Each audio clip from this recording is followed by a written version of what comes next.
Welcome to டூட்டீஸ் world. இன்றைக்கி நம்ம சேனலில் ஒரு சிம்பிளான சிக்கன் வறுவல் தான் எப்படி செய்கிறதுன்னு பார்க்க போகிறோம். வாங்க பார்க்கலாம். ஒரு பேனில் நான் கடலை எண்ணெய் ஆட் பண்ணிக்கிறேன். உங்களுக்கு என்ன வேணுமோ ஆட் பண்ணிக்கோங்க. இதுக்கு பார்த்திங்கன்னா ஹோல் ஸ்பைசஸ் பட்டை, கிராம்பு, சோம்பு மட்டும்தான் ஆட் பண்ணியிருக்கேன். இது நல்லா பொரிய விட்டதுக்கப்புறமா பொடி பொடியாக கட் பண்ணி வச்சுருக்கிற பெரிய வெங்காயத்தை நான் ஆட் பண்ணிக்கிறேன். உங்கள்கிட்ட சின்ன வெங்காயம் இருக்குன்னா சின்ன வெங்காயமாக ஆட் பண்ணிக்கலாம், பெரிய வெங்காயமாக ஆட் பண்ணிக்கலாம். ரெண்டுமே டேஸ்ட் நல்லா தான் இருக்கும். இது ரொம்ப சிம்பிளான ரெசிபி, சட்டுன்னு செஞ்சிடலாம். At the same time taste wise பார்த்திங்கன்னா ரொம்பவே சூப்பராக இருக்கும். கண்ணாடி பதத்துக்கு நல்ல வெங்காயத்தை வதக்கி எடுத்துக்கலாம். அப்போ தான் பார்த்திங்கன்னா டேஸ்ட் நல்லாயிருக்கும். வெங்காயம் வதங்கி நல்லா எண்ணெய் தெளிஞ்சு வந்ததுக்கப்புறமா ஒரு சின்ன தக்காளி பழம் ஆட் பண்ணிக்கோங்க. தக்காளி ரொம்ப பெரிய சைஸ் ஆட் பண்ண வேண்டாம், ஒரு மாதிரி இனிப்பு டேஸ்ட் வந்துடும். அதனால் ஒரு சின்ன பழம் போதுமானது. தக்காளி வதங்கிறதுக்காக நான் உப்பும் மஞ்சள் தூள் 2 ஆட் பண்ணிக்கிறேன். ஆட் பண்ணும்போது வெங்காயம் தக்காளி நல்லா சீக்கிரமாக வதங்கி வரும். 2 ஆட் பண்ணிவிட்டு நல்லா கலந்து விட்டுடலாம். இப்போ தக்காளி பார்த்திங்கன்னா நல்லா குலைவாக சோறு மாதிரி நல்லா வெந்து வரணும். அந்த பதம் வர வரைக்கும் நல்லா வதக்கி எடுத்துக்கலாம். இப்போ பார்த்திங்கன்னா தக்காளியும் நல்லா வதங்கி எண்ணெய் தெளிஞ்சு வர ஆரம்பிச்சிருச்சு. இந்த ஸ்டேஜில் நான் இஞ்சி பூண்டு பேஸ்ட் ஆட் பண்ணிக்கிறேன். 2 ஸ்பூன் இஞ்சி பூண்டு பேஸ்ட் ஆட் பண்ணியிருக்கேன். ஆனால் என்னடா 2 டிஃப்ரெண்ட் கலரில் இருக்குன்னு தானே பார்க்குறீங்க. அது ஒன்றும் இல்லை. ஃபஸ்ட்டு அரைச்ச இஞ்சி பூண்டு பார்த்திங்கன்னா மசால் வச்சு அரைக்கிறது, அதாவது பட்டை, கிராம்பு, சோம்பு, கசகசா, ஏலக்காய் வச்சு அரைப்போம்.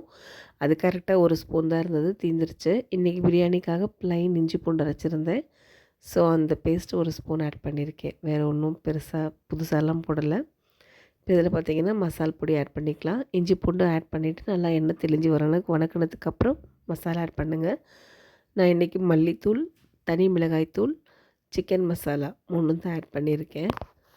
ரொம்ப கிரேவியாக சாப்பிட போகிறீங்கன்னா மல்லித்தூள் ஒரு 3 ஸ்பூன் அளவுக்கு ஆட் பண்ணிக்கோங்க.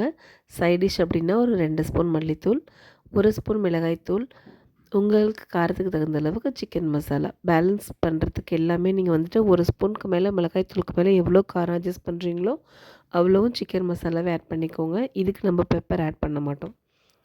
இது எல்லாத்தையும் ஆட் பண்ணி இந்த வெங்காயம் தக்காளியோடு வதக்கும் போது நல்லா இந்த அளவுக்கு கெட்டியாக ஒரு மசால் மாதிரி உங்களுக்கு கிடைக்கும். இது ரொம்ப இம்பார்ட்டண்ட். நல்லா அந்த எண்ணெயிலே மசாலா நல்லா சுருண்டு வந்துடும். இப்போ நம்ம கழுவி க்ளீன் பண்ணி வச்சுருக்கிற சிக்கன் ஆட் பண்ணிக்கலாம். இது பார்த்திங்கன்னா ப்ராய்லரும் இல்லை, நாட்டுக்கோழியும் இல்லை, கிராஸ்னு சொல்லுவாங்க. 2ம் மிக்ஸ்அப் ஆகி வர்றது. அதுதான் இன்றைக்கி நான் செஞ்சுருக்கேன். இப்போ அந்த தண்ணி எதுவுமே ஆட் பண்ணாமல் அந்த மசாலில் சிக்கனை நல்லா கோட் பண்ணி ஒரு 2-3 மினிட்ஸ் வதக்குங்க. அப்போ வந்துட்டு சிக்கன் சாப்பிடும்போது பச்சையாக இல்லாத மாதிரி இருக்கும். ஸோ இந்த மசாலா நம்ம ஒரு 2-3 நிமிஷம் எண்ணெயில் நல்லா வதக்கும் போது சிக்கன் சாப்பிட்றதுக்கு டேஸ்ட் வைஸ் நல்லா இருக்கும். அதுக்காக தான் இந்த மாதிரி பண்ணுறது. நல்லா இதில் டாஸ் பண்ணி எடுத்துக்கலாம் நம்ம. சம்டைம்ஸ் நீங்கள் வேணும்னா சிக்கன் கூட தண்ணி விடும். இந்த ஸ்டேஜில் அப்படியே மூடி போட்டு கூட சிக்கன் தண்ணி விட்டுது அப்படின்னா அந்த தண்ணி வற்றினதுக்கப்புறம் நார்மல் வாட்டர் ஆட் பண்ணிக்கலாம். பார்த்திங்கன்னா இப்போ என்னோடய சிக்கனில் தண்ணி எதுவும் இல்லை. ஸோ நான் நல்லா கலந்து விட்டுட்டேன்.